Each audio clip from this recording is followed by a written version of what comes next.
Hey guys, this is part 2 of our two-part series on risk management concepts from aviation applied to sailing and crewing situations, inspired by our story of not crewing a big motor yacht.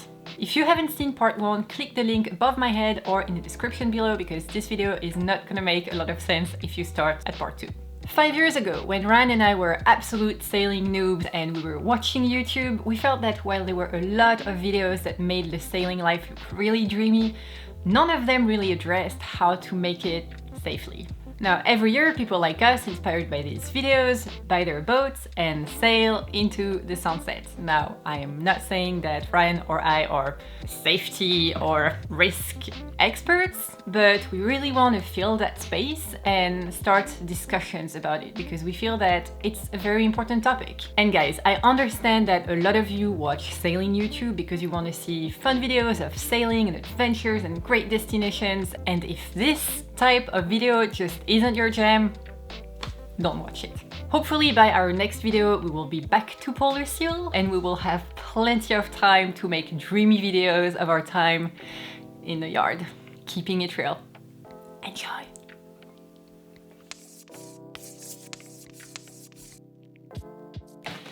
Alright, so now we're gonna go into each letter of the acronym PAVE and give examples of all of our situations combined of what risk factors in each of these areas can look like. Starting with... Pilot. Nope. No, starting with the aircraft, which in sailing or boating in general is not aircraft, it would be a vessel. Boat. Tugboat. A boat. Sailboat. Okay, so for the aircraft or the vessel, it's probably no surprise that my big concern was the range of the vessel, especially that long leg that we had from Cape Verde to the Caribbean. And this all kind of goes back to when the owners bought the boat, and they're told by a selling broker that the vessel has certain capabilities. It was a 75-foot Hatteras, it was a long-range cruiser, and it should be able to make that passage on its internal tanks alone, and we would only need to have fuel bladders for reserves. So that information was conveyed to us out of all the knowledge that the new owners had, and we said, okay, well this makes sense. And with my limited experience, we talked about the Matrix with that style of boat, we kind of went along with that information. The thing that Sophie and I knew we had coming ahead of us was the owners had the opportunity to sail or motor the vessel about 1,200 miles to the point that they would meet us. And during that time, they got the opportunity to experience the boat and see what it actually had the capabilities of. So they crossed the Med, they realized that the boat is not getting the range that they had anticipated, and in fact, it's not going to have the range to make it on our long laying on its internal tanks alone. This is going to require us to have more fuel bladders than we had anticipated, which adds weight. So the only place that we could find without rearranging the whole interior of the boat was to put those bladders up on the decks, which is putting a lot of weight up high, which made us a bit nervous. So now we're having to carry extra fuel for reserve, extra fuel just to make it, and there's a bunch of weight going up high while we're going across in an ocean. And these were things that we didn't know before we went, that we were discovering when we arrived. The last thing that was I was a bit nervous about was, in order to get the range that we needed just to make those fuel bladders and the internal tanks work, we were going to have to run the engines at pretty low RPM, about 850 RPM, between 8 and 850.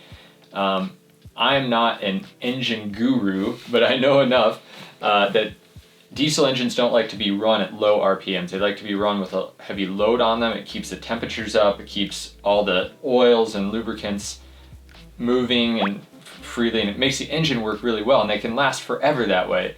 But when you run them at low RPMs and low temperatures, the fluids inside don't get warm enough so they can get jellified and get diesel on the walls, and it's not a good way to run an engine. And I knew that we were going to have a 2-week trip with these engines running 24 hours a day, and that was making me a little bit unsettled. So when I put all those pieces together after a few weeks, I realized this situation doesn't check the box on my risk profile for the aircraft or the vessel. Yeah. And that's what did it for me on that. So just a side note, I am aware that you can run the engines at higher RPM to mitigate the problem that I just described. But doing it on a boat like this would require us to run the engines probably at full throttle for about 30 minutes every 6 hours.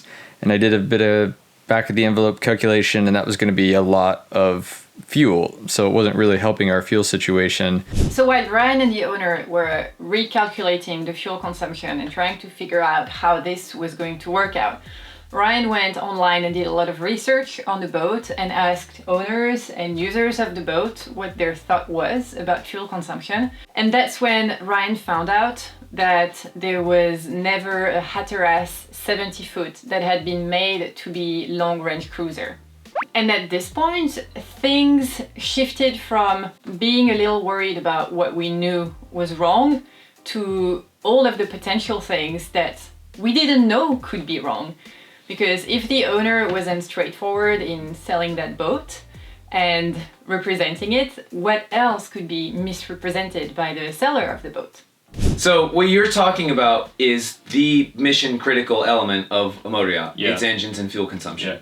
So I have a different story. Another trip that I, abandoned, I left in Panama. I was on the Pacific side of the Panama Canal.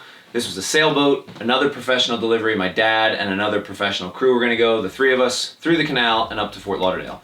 Well, on a sailboat, the mission critical stuff is the rig and sails. Mm-hmm. The engine is an auxiliary engine. The inside of the boat was great. I had a similar thing. I got a survey beforehand. The survey said the rig was inspected from deck level and appeared okay. Well, what that means is the rig wasn't inspected. Yeah. I was working as a rigger at the time, so I was really clued into that stuff. First thing I did was go up the mast, do a rig check as normal. The backstay swage fitting at the top, which is a fitting about that long, had a lengthwise crack in it that fat enough I could put my thumbnail in it. And then I inspected the rest. First of all, I was like, okay, please let me down. And then I inspected the rest of the rig, and you could tell it was well put together at some point, but it was just old. Same thing, the sails were old. That I could tear in half the webbings from the mainsail slides. So my mission critical, the sailboat's engine, so to speak, was not going to get me 1,200 miles from Panama upwind to Fort Lauderdale. I just didn't feel comfortable with it. And now we're down to, again, that probably low likelihood of something happening with the engines on the powerboat. I would say a higher likelihood of the rig, because it was obviously bad, but high consequence. Yeah. And that, when I went to the owner, that was another weird deal, because I was working for the buyer of the boat, but the sellers of the boat were still there doing the handover. And it was just a strange situation. And, I wanted to put a new rig in the boat and get new sails. Well, they didn't want to do that. That's a pretty big expense. I had the time, I could have actually done that. But in the end, they didn't agree to what I needed to feel safe on the delivery. And I just said, well, it's not worth it at that point. Yeah. We love our matrices. Yeah. So we have another one for aircraft, right? So it's type of vessel and what was it designed for, age of vessel, relationship between how long the owner had it, and then if it's an old vessel, when was the last refit? So like in the example I used from Panama, it was an older boat to a person that was only in the process of buying it. So, and it wasn't refit. So that's probably the worst case scenario from that matrix standpoint. I'll use our business as the best case example. The boat, we've sailed it Eastbjorn, 40,000 miles. It's been continually upgraded. We know the boat inside and out, and that's the best case. A new boat is at the other end of that spectrum, brand new boat. On the surface you think, well, everything's new, it should be ready to go, but if it hasn't been shaken down properly, then you're almost just as bad off as having an old boat that nobody knows. There's always problems. There's always something. So I would say the sweet spot within that is a boat, and a boat that's been around the world. I'm going to sell you a sailboat. Hey, I've outfitted my boat, sailed it around the world, it's ready to go. Well, you should be thinking, hang on, you just sailed 30,000 miles. Now it needs a new rig, new sails, an engine overhaul, all that stuff. So that's what I hear when I hear that. So the sweet spot is probably, when we talk about sailboats, probably a boat that an owner's had for a year plus that's maybe done an Atlantic Circle. Polar Seal, great example, right? You guys outfitted it before you left, you've gotten rid of all the bugs, and it hasn't aged enough that it needs another refit yet. Yeah. That's the best case, and you guys are knowledgeable owners that have done a lot of the work yourself. And I think with this motorboat situation, this was a older boat from 1978. It's brand new to the owners. Yep. And even though they did sail a long way with it to get to us, and they did shake things down and they did find things, it's a pretty big vessel, and it's going to undertake a pretty big thing that it needed a little bit more time. It's kind of that low end of the scale there. Well, we're going to come back to this, but you're probably going to cut this out, but I'm going to say it anyway. At the point we're at now, the owner should have pulled the plug. Yeah. It shouldn't have been you to pull the plug. And that's, I guess we'll come back Well, to spoiler alert. that. But we'll come back on that. Okay, so the second part of the PAVE acronym that we're going to talk about is the environment. There's a few elements of this. This could be like everyday environmental factors, like is there a storm above us? Or is the wind high? Or is the seas in a condition that we're not used to? That's one piece of environment. The other piece of the environment could be more like, where are we sailing this boat? So are we taking it across an ocean? Or are we just taking it across a bay? Mm-hmm. Those are two like drastically different things regarding environment and how we will approach the risk. So for us, we're on like the top end of that spectrum. We're going to take this boat across an ocean. Mm-hmm. And so that's a pretty big environmental risk that we have. So, but I'll add, it was in the right season. It's in the right season, yeah. When you were going through this, you were emailing me from the sat phone. Yeah. I'm on Ice Bear. We had the most challenging environmental conditions, I think, of any passage ever right now going from Annapolis to the Caribbean. We had a record hurricane season this year. 30 named storms. We've never had that before. Yeah. 2005 was the closest we ever came. They got to the letter iota in the Greek alphabet. So that was a huge consideration for us. Now, what mitigated the risk factors for us was both boats were very well prepared. We were very knowledgeable about the weather systems. We were using a professional weather router to help us make our decisions.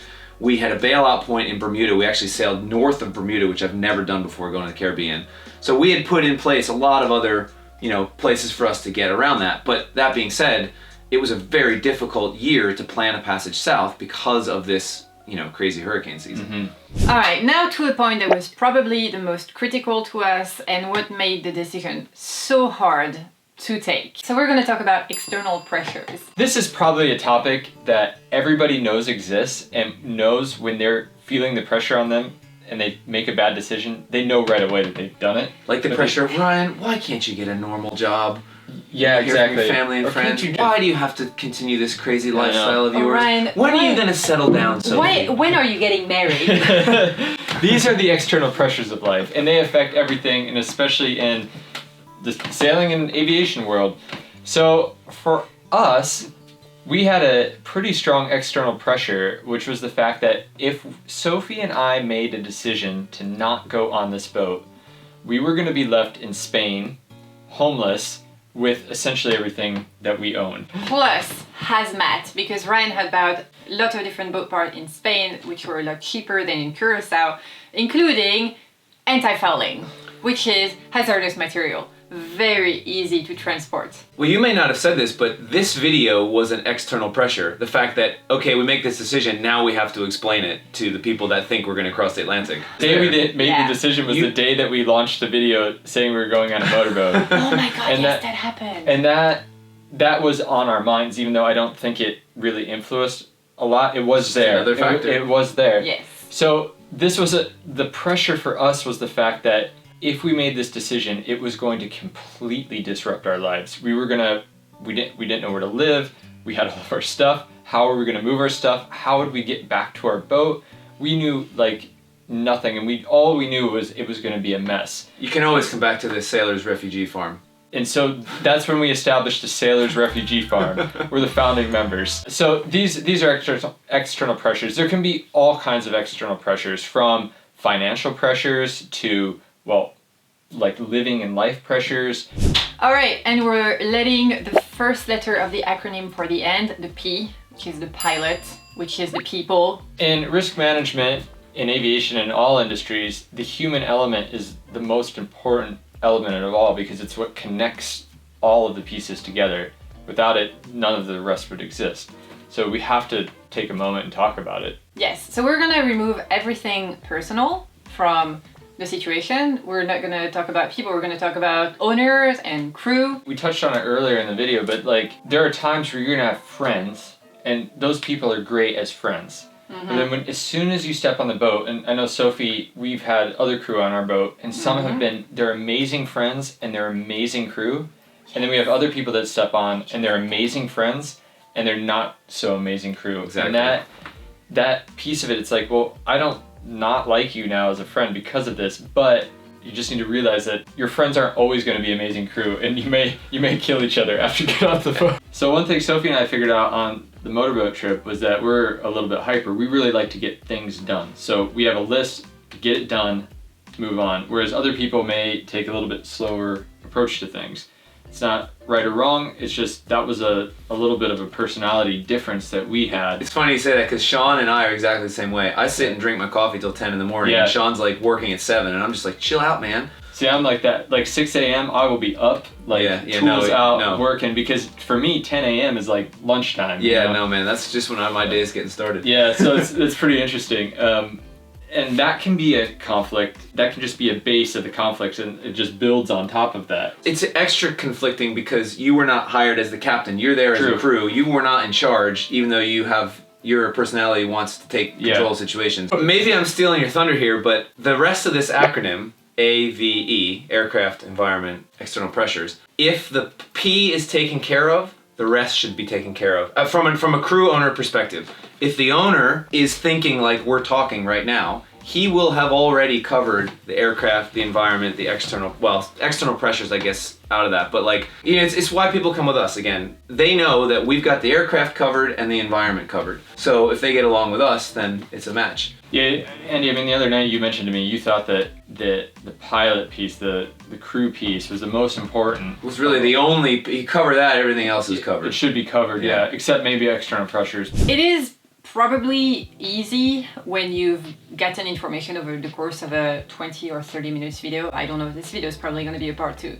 To be like, of course you would step off the boat and not crew. But all those informations we gathered over the course of multiple weeks, and sometimes they were just droplets of information that we pieced together at the end, you know, hindsight. Things look always better hindsight. But the reality is that when we were all sitting there and we emailed Andy to ask for his opinion while he was in the middle of the ocean himself, we were freaking out. We didn't know what to do. We were really weighing the risk factors against our life situation. Making the decision is a really, really awkward moment. And if you're feeling bad and if you're feeling awkward about it, it probably is the right decision. And we knew it when we were sitting at that cafe on the day that we made the decision. We knew that there was no way back, because the doubts that we have, they were not gonna leave us. There was no way that we were gonna shake them off. And we just had to act on it.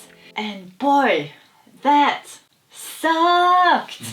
That was no. Oh. He's in complete knots right now. Oof. So the trip from Panama, same thing. I had to call the owner and say, sorry, I'm going home. Well, my dad and I flew to Fort Lauderdale then because his parents, my grandparents, had a house there. This guy's office was in Fort Lauderdale, and he had agreed to at least pay my expenses. So I had to go into his office. I'd never met him before, just for fun. I had to walk into his office. He gave me a check for like a few $1,000s. All it did was cover my expenses for the 3 flights, and he got nothing out of it. So he's out a few $1,000s. I'm standing there in front of him, like begging to get my expenses back. And I mean, talk about awkward. Like that was not fun. Now, in the end, he did get his boat back to Fort Lauderdale. I still never heard the end of the story how he did that, but he did it, and I still feel like I made the right decision for me. And you know, I lost a week of time and didn't make a nickel, but here we are. I mean, we always have this common saying, I'm sure you have it too, Andy, but in aviation, it's better to be on the ground wishing you were flying than be flying and wishing you were on the ground. That's a great one. And I genuinely feel that way. Of all of my experience, time in the air, thousands of hours flying, and now thousands and thousands of hours sailing, this was one of the hardest decisions I had to make, primarily due to external pressures. And it was a good learning opportunity, and I just wanted to share that with everybody. So what was the end of the story? So at the end of the day, we learned secondhand that the owners of the motor yacht decided to not cross the Atlantic and instead have the boat shipped from Europe to the Caribbean. That's it. And I'm sure they agonized over that decision too. And here we are. Sometimes it's just not fun. Alright, so with that said, we're going to talk about the things that we could have done differently. And I was going to say something about being embarrassed about this situation. But Andy had some input about it that I may or may not cut into this piece. You don't have to feel embarrassed, but you will. Yes. So you just have to sit with that and live with it and accept it, and that's okay. Yes. That doesn't mean you did the wrong thing. I think that one thing we could have done is to eliminate the risk at the source, which is to not go. We knew from the get-go that the boat was new to the owners, that we had zero motorboating experience, and that it was going to be a risky operation. But we were willing to take that risk because it was going to be a very fun adventure. With that said, before leaving, we had talked about what happens if we can't leave, what happens if the boat is broken, or we discover something that's fundamentally wrong with the boat and we cannot go. So what you said, I think, could be said, like, because I agree with you. I think ultimately you could never leave the house and eliminate all risks, but it's at some point it's about adventure and it is not realistic. Yes, and that's what I say. Things we could have done differently is to just not go. But that wasn't going to be an option because you guys are adventurous people. Well, it was an option at the time that we considered going or not going. Yeah. If I were to like go back and do it again, regardless of if it's like a go or no go, because ultimately we made a no go decision, but we made it further down the road than we wanted to. So in order to make the no go decision maybe sooner to like help other things, what I would have done differently is maybe spent a little bit more of my time investigating the vessel that I was going to go. And I think there's a really fine line between that, because there's being able to trust the person that's giving you information, because you need to trust that person, because if you don't have trust from the start, there will never be any trust. But also just doing your own due diligence, and I don't think I did a good enough job.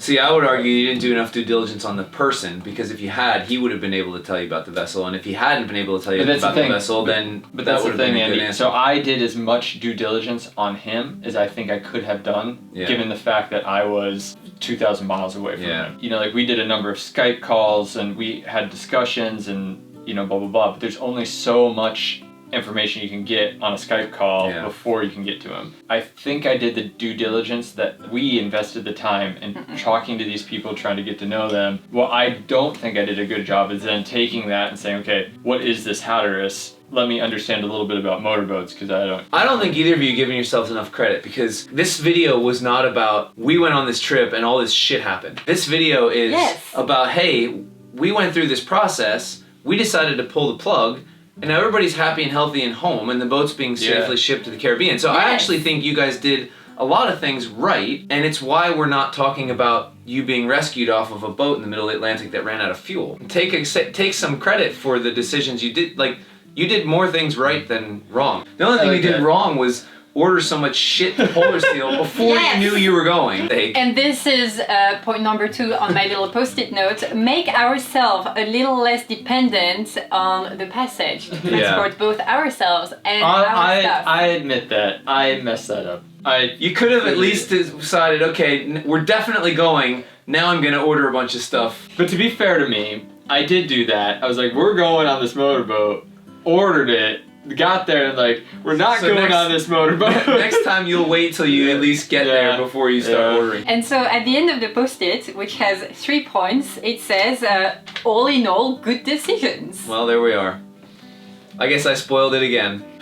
Damn, Andy. You know, one of the things that has made aviation so safe over the years is the ability for people to admit when they've made mistakes or when things have happened and been close, and have the ability to say that and talk about that.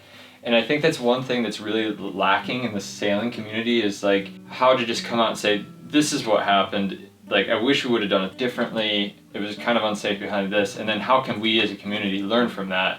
And when we talked about this, Sophie, and then with Andy, it was like, yeah, how can we use like a couple of our experiences to talk about how we look at risk and why the outcomes were different today. Here's a different way to look at that same angle. The oceans are one of the last places that you can just go. Yeah. Nobody's telling you that. You don't need a license, you don't need anything. You can just get on a boat, it doesn't matter if it's a raft, and go. The more people have conversations like this, the better it's going to be for everybody out there, because eventually you know, there's always some idiot that doesn't ever think like this and goes out, gets himself in trouble, and those are the ones, unfortunately, you see in the mass media. Yeah. And one day, government's going to be like, all right, enough of this crap. Now you need all this stuff, and it's going to be regulated. And the freedom to do this is why I do it, and I think it's why a lot of us do it. So we have to protect that freedom by bringing everybody up through conversations like this. Absolutely. All right, and another shameless plug that I just want to put out there is that Ryan is currently in the process of writing a book about risk management in aviation applied to sailing or something like I've that. been writing it for 2 years. I have a copy on my computer. That's good because I've lost my copy. Perfect. All right, guys, I hope that you have enjoyed this video. I hope that you learned a little bit out of it. Andy, thank you so much for participating. High How do you five. say thanks? I mean, how do you say you're welcome in French? You just...